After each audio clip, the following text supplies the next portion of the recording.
Kausap ko yung pamilya niya. Kausap ko si Ma'am Hanilet, nakausap ko si former Secretary Medaldea. Nandun daw sila sa loob ng kampo sa Villamor. So inaantay namin makapasok po ngayon. Sir, ano lang sabi sa inyo? Pagkababa ng eroplano, kinuha na siya ng Interpol, ganon? Hindi ko alam kung sinong kumuha sa kanya, pero may mga pulis. At hindi ko kami pinapasok, pinagbawalan po. Ako, ang mga doktor niya. Doktor po ang kasama ko. Oo. Dapat. Sir, may sabi kasi na yung arrest warrant daw po is from Interpol. Hindi ko pa po makukonfirma yan. Pero saan daw po ididiretso si PRRD, sir? Yan po ang hindi pa namin masasagot sa ngayon. Magbabalita po kami sa inyo upon makita natin. Pero, Yan. Shout out. Ha? Shout out ko lang po. Yung mga DDS na nagmamadali, asa na yung ICC, Interpol, nasa na? Ba nagmamadali kayo? O, ayan na. O, hinuli na. Ba't wala kayong nagawa? Nagmamadali kayo, di ba? Nandyan na. Huli na. Hawak na. Ang yayabang nyo kasi. Ang yayabang nyo. Huli na ang tatay nyo. Diba? Paano na yan ngayon? Ano pang mga discarding gagawin nyo? Diba atat na atat kayo? Dapat humarang kayo. Dapat kasi humarang kayo. Bakit tahimik? Ano nangyari? Diba? O, eto pa, meron po tayong ano dito. Meron po tayong babasahin. Bago po yan, yung kay Bongo, bago po yan, basahin po muna natin to. Ayan. Eto po, no? Ayon dito, kaninang madaling araw, ayan natanggap ng Interpol Manila ang official copy ng warrant of arrest mula sa International Criminal Court. So, ang warrant of arrest po ay totoo po pala. Okay? Totoo po pala. Ayon dito sa ating binabasa. At legit source naman po ito. Ika-9:20 ng umaga, ngayong araw, 11 Marso 2025, ang dating Pangulong Rodrigo Duterte at ang kanyang grupo ay dumating sa Maynila mula Hong Kong, sakay ng Cathay Pacific CX-907. Bakit po bumalik si Digong ng Pilipinas? May China naman. Kasi po, si Digong nireject po ng China. Okay? Si Digong po kasi, hindi na po presidente ng Pilipinas. So, nireject po siya ngayon ng China. Dahil ang China, walang mapapala kay Digong. Ano bang meron kay Digong? Wala naman siyang kapangyarihan para, 'di ba, sumipsip yung China dito sa bansa natin o sa kay Digong. Wala. Si Digong po kasi ay ginamit lang po talaga ng China. 'Di ba? At ang problema lang po kay Digong, nagpagamit naman. Iyan yung nangyari. 'di ba? Sinirban si Digong ng warrant of arrest. Bakit hindi niya binaril? Bakit hindi niya pinakain yung papel? 'Di ba yun yung sinabi ng tatay yung ubod ng yabang? 'Di ba?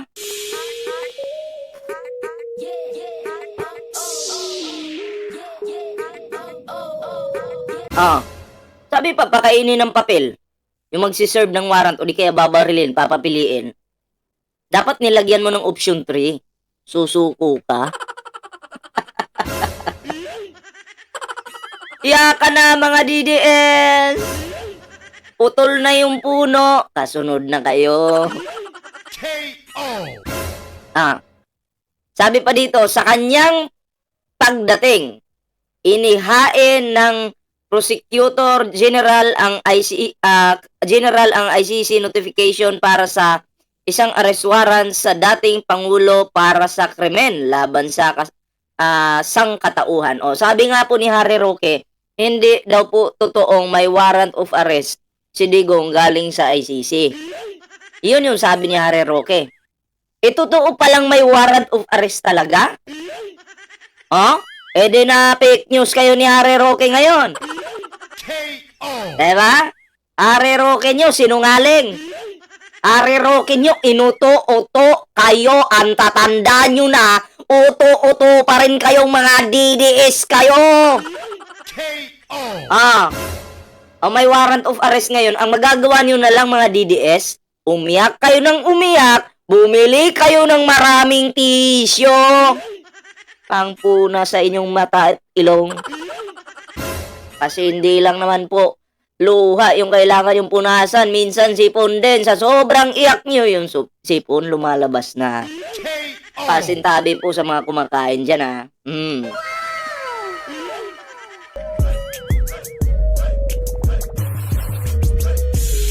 Ang agila ng Davao daw. Inuli, kinulong.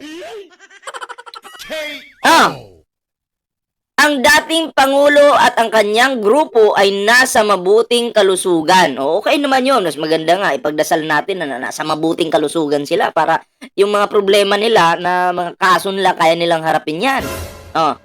At sinuri ng mga doktor ng gobyerno, sinigurado na siya ay nasa maayos na kalagayan. At least mabait yung ating gobyerno, no? Sinuri pa rin kung kumusta yung mamamatay tao. Ang mga opisyal ng Philippine National Police na nagpatupad ng warrant ay tiniyak na may suot ng body camera. Tama lang kasi baka mamaya masisi pa yung PNP kung ano mangyari diyan kay Digong. So dapat talaga may body camera. Okay, para klaro yung lahat. Actually, dapat nga sa lahat ng ating kapulisan dapat noon pa lang pinatupad na yan ni Digong. Pero hindi 'di ba? Sa ngayon nasa kustodiya na siya ng kinauukulan. Paano na 'yan? Hindi na makakapagyabang si Digong. Hindi na makapagyabang. Wala na. Wala nang mayabang. Sino pang susunod?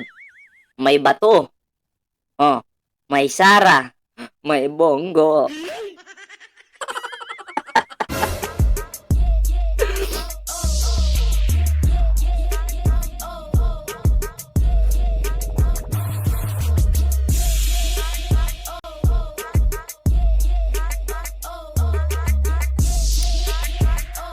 Ngayon, punta tayo dito kay Bongo sa kanyang interview. Okay, panoorin po natin ito. Kasi hindi daw po siya pinapasok. Si Digong lang yung kinuha sa kanila. Okay? Ay, Pero, sir, sir, kumusta daw po Para hindi, para komportable sila. Ayun, para sa lahat. Sir, kumusta daw po si PRRD? Okay naman si Digong, huwag kayong mag-alala kay Digong, ma'am. Palagi yung nagmumura yan Ano ba kayo? Para naman kayong others. Wait lang, ayusin natin ayan, okay na. Magtatanong-tanong pa, kumusta daw po si PRRD? Sa bagay, media yan Normal lang naman yun. Si Digong, huwag kayong mag-alala. Ang galingan niyang magmura ako, nagmumura din po ako, pero dapat tama lang po. Expression or murahin mo yung taong kamura-mura talaga. Diba? Yung mga deserve murahin. Hindi ko pa po masabi kung nasa maayos siyang kalagayan dahil kagabi po masakit daw po ang kanyang likod. Ayan, nagdadrama na. Baka gayahin si Gloria, ha? Wag naman. Wag naman po sana. Pero ayon po dito sa ating binasa, ang gobyerno po natin may doktor yan, syempre. Check naman po si Digong kung nasa maayos na kalagayan o hindi. Kung hindi, 'di ba? Gagamutin nila kung anong nararamdaman. 'Di ba? Hindi po 'yan papabayaan ng ating gobyerno. Yan para klaro lang Hindi pwedeng gamiting dahilan yung sakit ng likod para hindi ka hulihin. Tandaan mo 'yan. Tandaan nyo 'yan, mga DDS. Uhulihin ka talaga at uhulihin kahit ano pang sakit mo. Pero ipapagamot ka. Baka lang sabihin nyo, ay may sakit ng likod si Tatay Digong, bakit niyo hinuli? O ako, magnakaw din ako. Sige, magnakaw din ako, papatay din ako ng tao. Tapos pag uhulihin ako, magsakit-sakitan ako ng likod. Pwede ba yon? O, inuunahan ko na kayo, ha? Inuunahan ko na kayo. Tandaan nyo yan. Kaya siguraduhin muna natin na sa maayos ang kalagayan.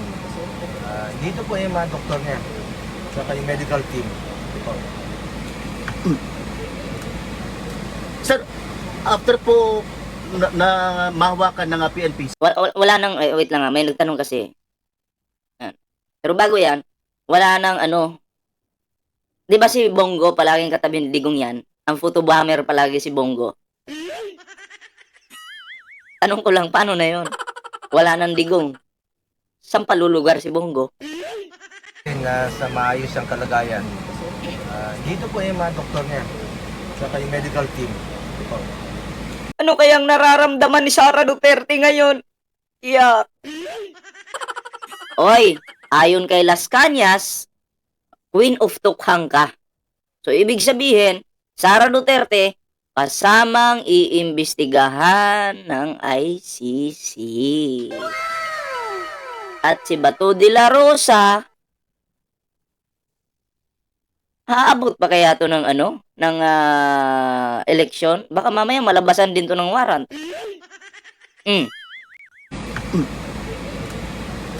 sir, after po na mahawakan ng PNP, si PRRD, paano po ba?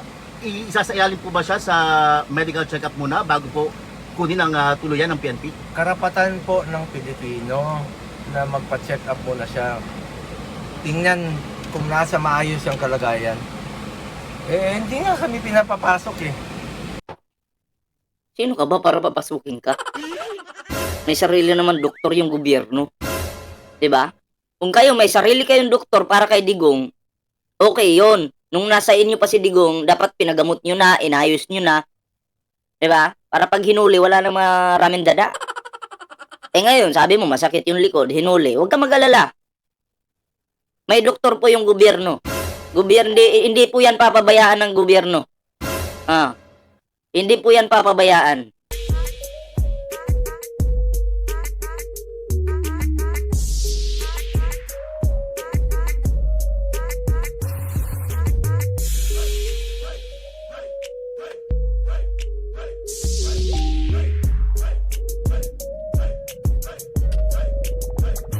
Wait lang guys ah.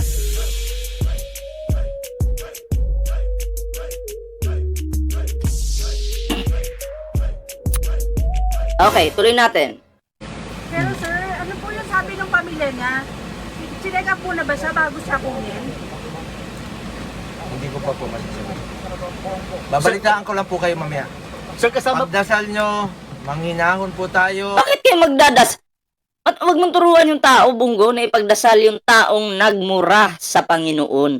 Minura mo kasi yung Panginoon.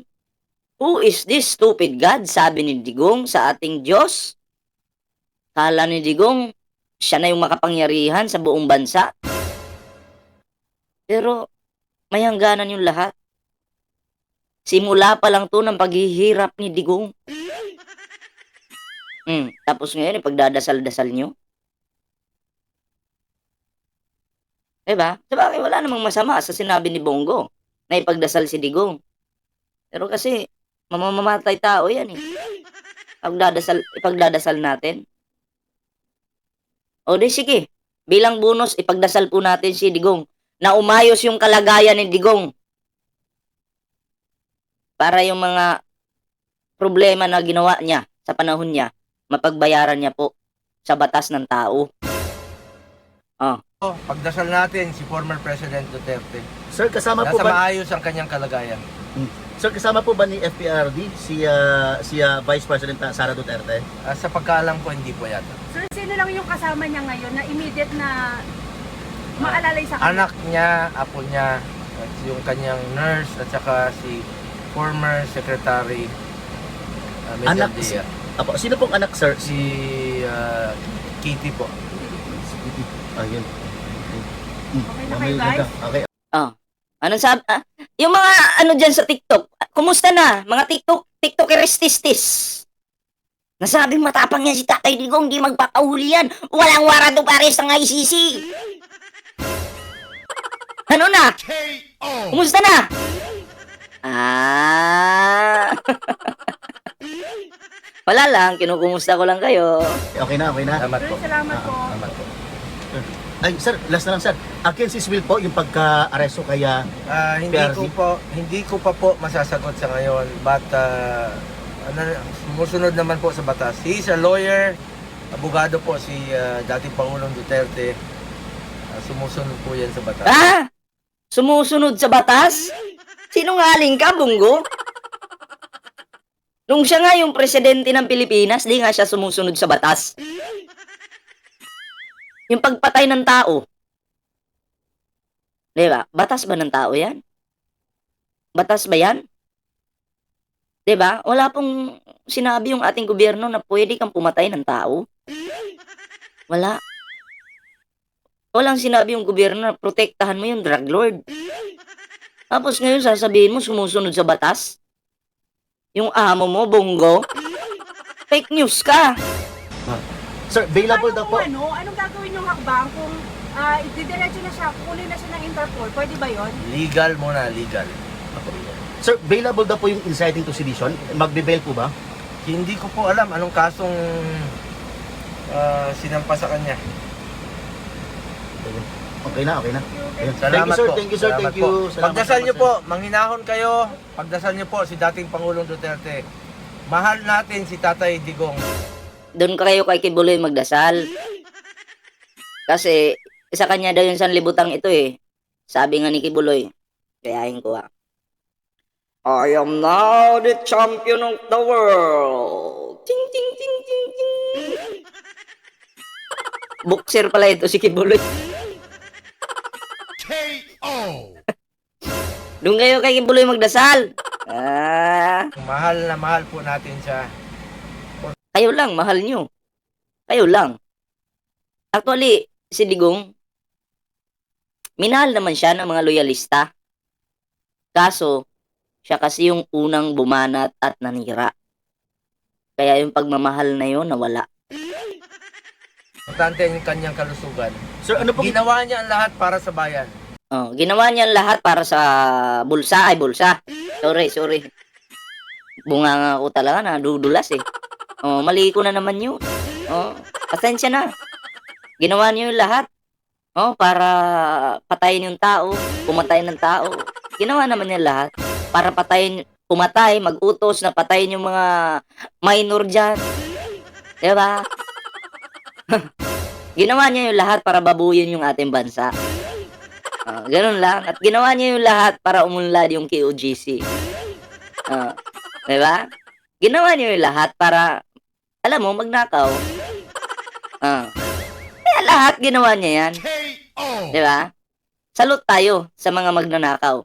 Dahil bakit? Bistado. sir, Minahal niya tayong lahat. Pagdasal natin siya. Huwag kang iiyak, Bongo. Bilang ganti, pagdasal po natin siya. sir, ano pong Kailangan bang gumante? Namatayan ka na nga ng anak? Tapos pagdadasal mo pa yung pumatay? Ay, nako. implication nito sa mga Pilipino? Panghinahon lang po kayo. Sir, papasok ba kayo sa loob? Inaantay ko po, papasukin ako. Sir, sabi kanina ni Yusek Loring, wala naman daw na iserve na arrest warrant. Wala po ako nakikita. Hindi nyo pa nakikita na na-serve. Hindi nga kami Pero hindi ka naman kasi kukunin ng kapulisan kung wala po silang dalang arrest warrant. Okay? Hindi ka naman po makukuha ng Philippine National Police kung wala po silang arrest warrant. Illegal yun kung kukunin ka tapos wala silang daladalang papel. Illegal yun. At syempre, alam ni Digong yan. Diba? Eh kung meron naman, diba? Matik, sasama ka talaga. Papasok po. Hindi po kami pinapasok. Pero sir, ongoing yung negotiation kung po pwede kayong makalapit sa Pangulo. Tapos sir, sir kasama sa negotiation ninyo kung sa ospital siya diretso. Check up muna. Check up muna. Dapat. Ngayon sir, ngayon. Sa Cardinal. Okay sir. Check up muna sa Cardinal. So, yun lang yung video, mga pre. Boring na naman tayo nito. Nabawasan na naman yung ating kalaban. Hmm. May kasabihan po tayo na hindi talaga magtatagumpay yung kasamaan. Ang palagi pong magtatagumpay dyan, yung kabutihan. Ya? Pero tandaan nyo, ang kabutihan palaging naaapi yan. Diba? Bida eh. Bida ang saya. Diba? Bida. Ang kabutihan ay palaging nagwawagi, pero palaging naaapi. Yun. Ganun po yun. Pero tingnan mo ngayon sinong nagwagi. Di ba kabutihan laban sa kasamaan? Nagwagi yung kabutihan. Ngayon putol na ang puno. Maghanda na yung mga sanga. Dahil susunod na kayo. Sa paanong paraan? Sa legal na proseso. Sa legal na pamamaraan. Diba? Minaliit nyo yung gobyernong ito. PBBM administration, minaliit nyo. Sabi nyo weak leader, kuting, dami yung sinabi. Sino ngayon yung nahuli? Yung nag-akusang bangag yung ating Pangulong Bongbong Marcos? Sino ngayon? Nasaan ngayon yung tao na yun? Di ba nagsisimula ng maghirap? Hindi sa pera ha? Kundi yung kalayaan niya. Walang kalayaan. Bakit? Yabang eh. Diba? Yabang. Bilib ako sa kayabangan. Kaya umanda kayo. Ha? Umanda kayo ng mga sanga. Alam ko si Bato, kabado na to eh. Kabado na to si Bato ngayon. Hindi na to mapakali. Sara Duterte, ganun din. Magyabang ka pa. Ito si Sara Duterte yung inaabangan ko eh. At least, dawit siya sa war on drugs na yan. Yung mga patay-patay na yan. Ha? Dawit ka pala. Si Baste. Baste, maghanda ka na. Si Sara Duterte, Queen of Tokhang eh. Ha? So anyway, yun lang muna po yung ating video. Ayan mga pre, sa hindi pa po follow sa ating Facebook page. Meron po tayong Facebook page, Ballpoint Man 2.0. At syempre mga pre, meron din po tayong Timberador na Facebook page. At syempre no, meron po tayong TikTok, Ballpoint Man 2.0. Ayan ha, sa hindi pa po nakasubscribe sa ating YouTube channel, huwag kalimutang mag-like, share, and subscribe para naman maging updated ka sa lahat ng mga uploads natin. So, yun lang mga pre, yung ating video ngayon. Kita-kits po sa susunod na video. Maya-maya lamang, meron po tayong panibagong video. Okay? I-update ko po kayo. So, bye-bye muna pansamantala.